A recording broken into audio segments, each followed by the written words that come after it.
Back in the 70s, when people in my generation had gone to Asia, learned the Dhamma, came back to teach, one of the teachings they brought back, of course, was the practice of the Brahma Viharas, the practice of extending goodwill to all, compassion to all, empathetic joy to all, and equanimity to all. Of course, the word all includes extending these attitudes to yourself. And the teachers then found that most people had trouble extending goodwill to themselves.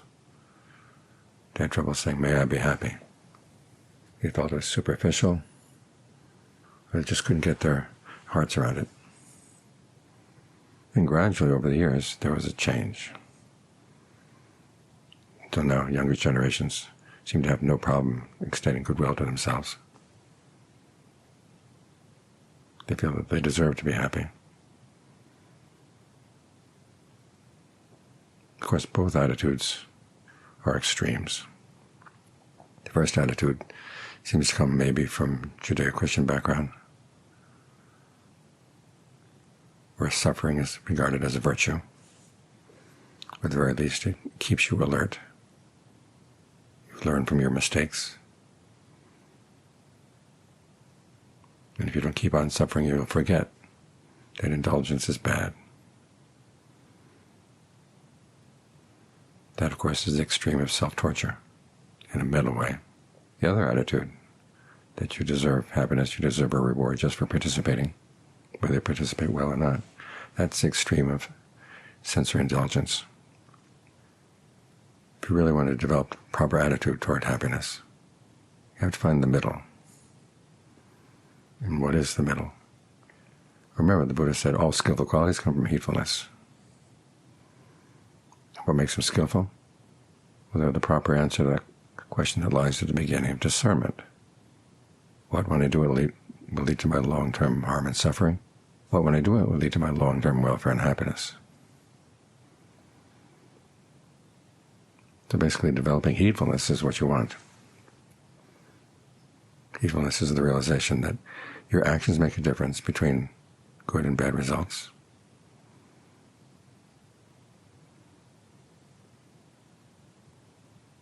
And there are dangers within the mind, dangers outside, of course, but also, more importantly, dangers in the mind. But it's possible to avoid those dangers through being skillful.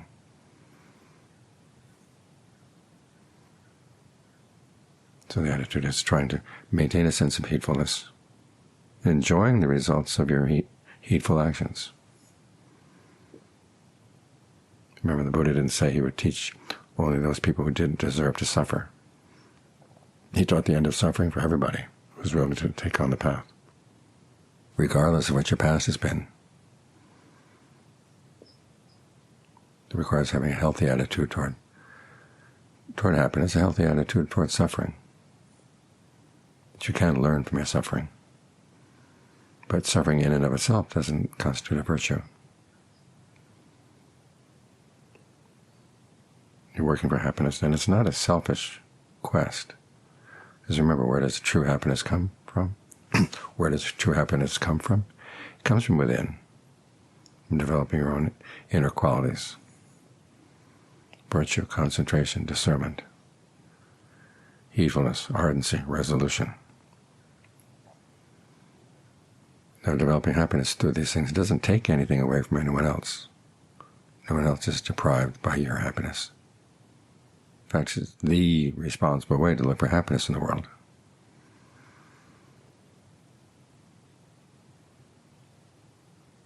As for the other extreme, that's more like the gospel of wealth, gospel of prosperity. The old belief was that God punished those he loved to make them better people. Now the attitude is God rewards those that he loves, regardless of what they've done. He shows it in sensual pleasures, happiness, wealth. That's very heedless. It's because of that kind of attitude that other people feel a little bit embarrassed about the desire to be happy.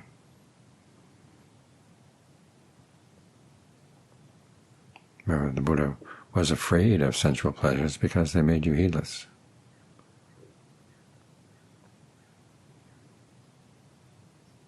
course, not all sensual pleasures do that, but the fascination with planning for sensuality is a heedless pursuit.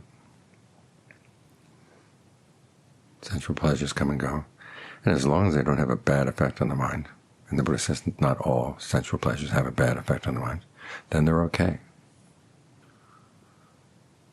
It's only when they give rise to more greed, aversion, and delusion, that's when they're a problem.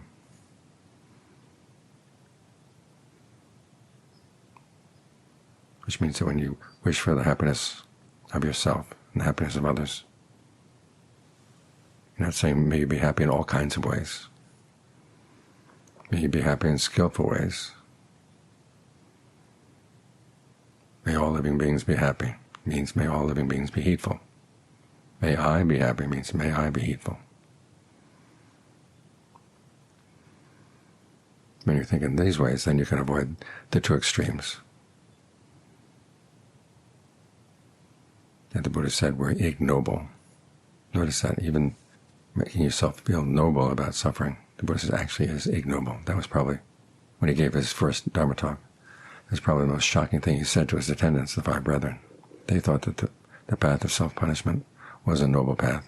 He said, nope, it's an ignoble extreme, on a par with the ignoble extreme of total sensual indulgence. So try to develop a mature attitude toward your happiness. There's nothing bad about being happy, but you have to be heedful in pursuing your happiness and protecting your happiness, and realizing that you want a happiness that's responsible. Self-indulgence and sensuality tends to be pretty irresponsible. You don't think about the consequences, either for yourself or for others, which we see all around as people just pursuing their urges, their sensual whims, and creating a lot of damage.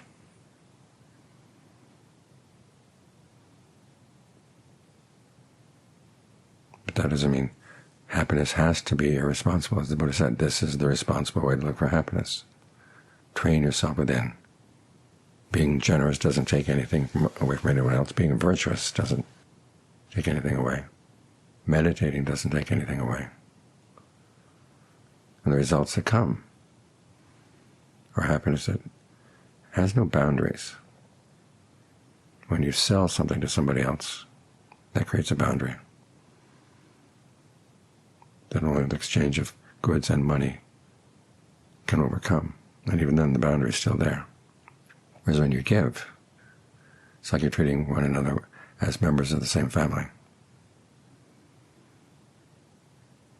You find happiness, the recipient finds happiness.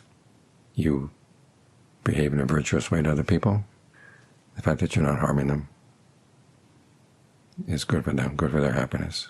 The fact that you're meditating, it's good for you, good for the people around you.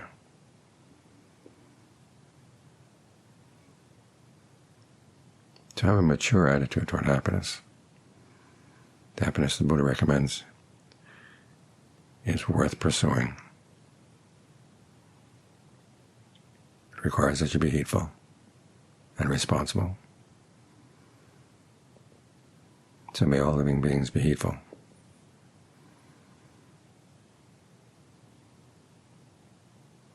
That's the attitude we should all have.